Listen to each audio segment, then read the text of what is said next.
Welcome back. Three hits with Rosey. It's been a while. How you doing? We just saw the Maple Leafs crash the Chicago Blackhawks in style. Finally, it's nice to see.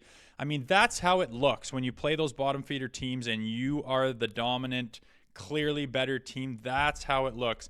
You're playing with poise. You're playing with confidence. You're in control the entire time. The Leafs have really had trouble doing that, and we constantly go over what are the reasons for that. Do they not show up with effort? Do they not prepare properly? Is it a mental block where they think this is a foregone conclusion? Do they think they're better than they are?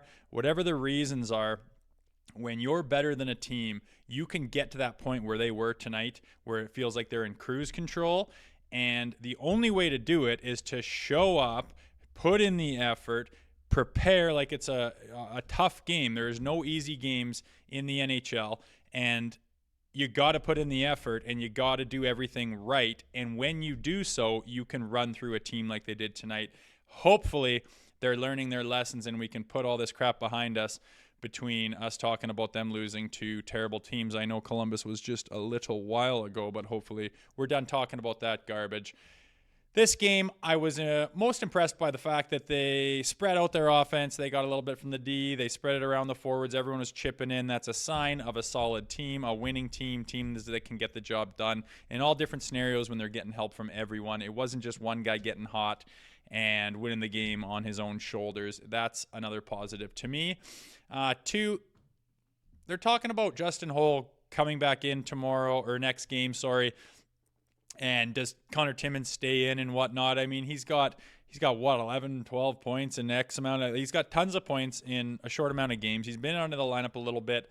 What's so special about Justin Holl where he just can't come out of the lineup? I can't wrap my head around it. It's been all year long. I couldn't figure out why he wasn't, getting sat down, especially at the beginning of the year when they were struggling with him. He was the guy who was causing a lot of problems out there. His mistakes were amplified constantly, and he was just a constant in the lineup.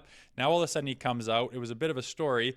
Leafs have a game like that. Connor Timmins chips in, scoring a goal, having a solid game, and why not just leave Holl in the press box? He's not rotting there. He hasn't even been there all year. Let him sit for a minute and see if we can invigorate himself. And when he comes back in, he's going to have to do better. It's a tough league to stay in. And if you're not cutting the cheese, man, then there's consequences. And he's had 0 this year.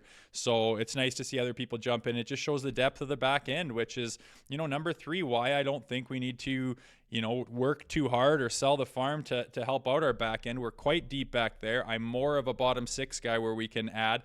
And I don't want to sell the farm to try to get, some additions. I especially don't want to sell the farm to get a Patrick Kane type character to jump into the top 2 lines, mess everything up, rub guys the wrong way, maybe step on people's toes, maybe mix up the mojo going on between this guy and that guy, and the way everything's rocking right now. I really don't think that's our problem. And to think to myself to trade like a Matthew Nyes to get him just kind of makes me ill. After talking to him today or the other day on the interview and watching his highlights and watching some of his play, I just get more and more impressed with the guy. And there's certain players that step into the league and you can't really figure out, why is this guy just mature beyond his years? How has he gotten to this point where he's just like this man child who's just able to handle all of these things coming your way that you need to be able to handle to be, a big step to the NHL.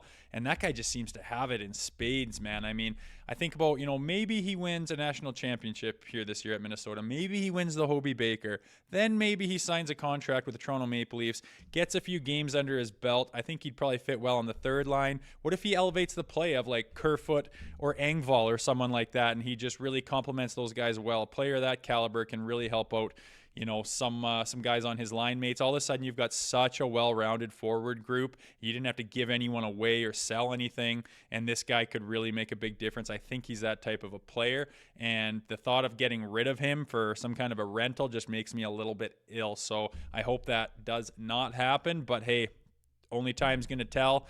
The trade deadline's ticking down, and we love breaking it down. But in the meantime, the Leafs are chipping off points like they're supposed to. Thanks for coming back to you, Nick.